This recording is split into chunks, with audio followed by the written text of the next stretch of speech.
नमस्ते दोस्तों, हमारे चैनल पर आपका स्वागत है। आज हम आपके लिए लेकर आए हैं एक ऐसी कहानी जो भक्ति, शक्ति और कर्मों के फल की गहरी सीख देती है। ये कहानी शिव पुराण के रुद्र संहिता द्वितीय खंड अध्याय 36 और 37 से ली गई है, जिसमें भगवान शिव के पराक्रमी योद्धा वीरभद्र दक्ष के यज्ञ को नष्ट करते हैं। ये कथा हमें बताती है कि भगवान शिव की महिमा अनंत है और अपने भक्तों की रक्षा के लिए वे हर बाधा को मिटा देते हैं।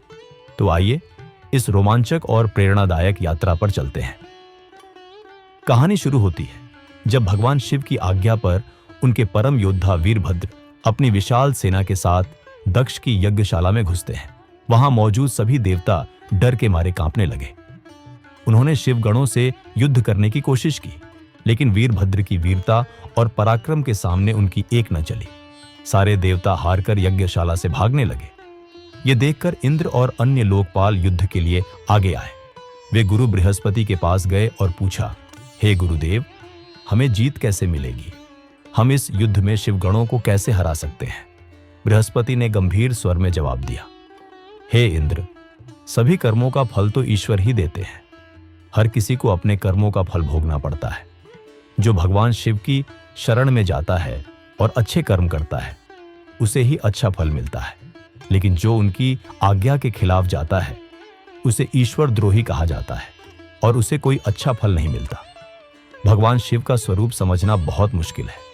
वे केवल अपने भक्तों के अधीन हैं, इसलिए उन्हें भक्तवत्सल कहते हैं।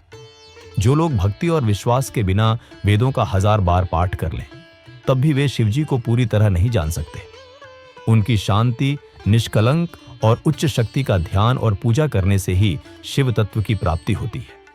बृहस्पति ने आगे कहा, तुम लोग मूर्ख दक्ष के निमंत्रण पर इस यज्ञ में आए हो, जहां शिवजी की पत्नी सती का घोर अपमान हुआ। सती ने इसी यज्ञ में अपने प्राण त्याग दिए। इसीलिए क्रोधित होकर शिवजी ने वीरभद्र और अपनी सेना को इस यज्ञ को नष्ट करने भेजा है। अब कोई भी इस विनाश को नहीं रोक सकता। चाहकर भी तुम कुछ नहीं कर सकते। ये शब्द सुनकर इंद्र और अन्य देवता चिंता में डूब गए। तभी वीरभद्र और शिवगण उनके पास पहुंच गए। वीरभद्र ने सभी देवताओं को कठोर शब्दों में डांटा और उन पर तीखे बाणों से हमला शुरू कर दिया। उनके बाणों से घायल देवताओं में हाहाकार मच गया। डर के मारे वे अपनी जान बचाने के लिए यज्ञशाला से भाग खड़े हुए। ये देखकर वहां मौजूद आर्षि मुनि भयभीत हो गए और भगवान विष्णु के सामने प्राणों की रक्षा के लिए प्रार्थना करने लगे।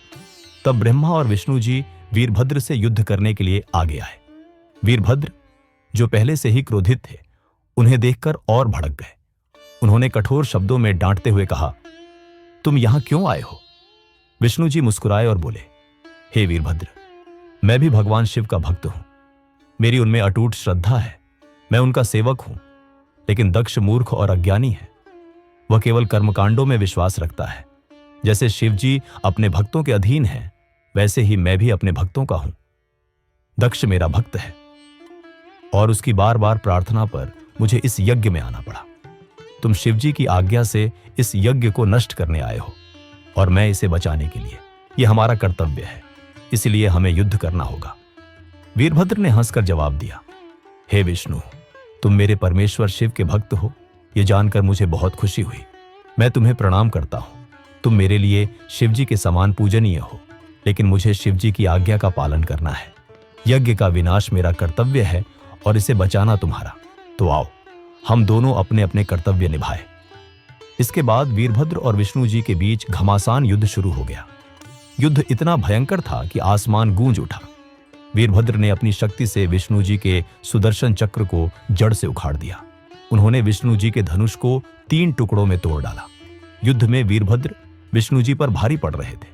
ये देखकर विष्णु जी ने वहां से अंतर्धान होने का निर्णय लिया। सभी देवता और अर्षि मुनि समझ चुके थे कि ये सब सती के अपमान और शिवजी के क्रोध का परिणाम है। कोई भी इस संकट को रोक नहीं सकता था। अंत में सभी देवता और आर्षि शिवजी का स्मरण करते हुए अपने अपने लोकों को लौट गए। ब्रह्मा भी दुखी मन से अपने सत्यलोक चले गए। यज्ञशाला में भारी उत्पात मच गया। वीरभद्र और महाकाली ने कई ऋषियों और देवताओं को दंडित किया। भृगु, पूषा और भग जैसे देवताओं को उनके कर्मों का फल देते हुए धरती पर पटक दिया। वीरभद्र ने सभी देवताओं को डराकर भगा दिया और जो बचे उन्हें भी मार डाला। फिर उनकी नजर यज्ञ के आयोजक दक्ष पर पड़ी, जो डर के मारे अंतर्वेदी में छिपा था। वीरभद्र ने उसे बलपूर्वक पकड़ा और उस पर कई वार किए। उन्होंने तलवार से दक्ष का सिर काटने की कोशिश की, लेकिन दक्ष के योग्य बल के कारण वे असफल रहे। गुस्से में वीरभद्र ने दक्ष की छाती पर पैर रखा और दोनों हाथों से उसकी गर्दन मरोड़ कर तोड़ दी। फिर उन्होंने दक्ष का सिर अग्निकुंड में डाल दिया। इस तरह दक्ष का विशाल यज्ञ पूरी तरह नष्ट हो गया। विजय की खुशी के साथ वीरभद्र और उनके गण कैलाश पर्वत पर लौटे। उन्होंने भगवान शिव को अपनी जीत की खबर दी। यह सुनकर महादेव बहुत प्रसन्न हुए। उनका चेहरा आनंद से चमक उठा। यह दृश्य कितना भव्य रहा होगा जब शिवजी ने अपने पराक्रमी योद्धा की जीत पर मुस्कुराकर आशीर्वाद दिया। ये कहानी हमें सिखाती है कि शिवजी के क्रोध और उनकी भक्ति दोनों ही असीम है। जो उनके खिलाफ जाता है उसे अपने कर्मों का फल भोगना पड़ता है।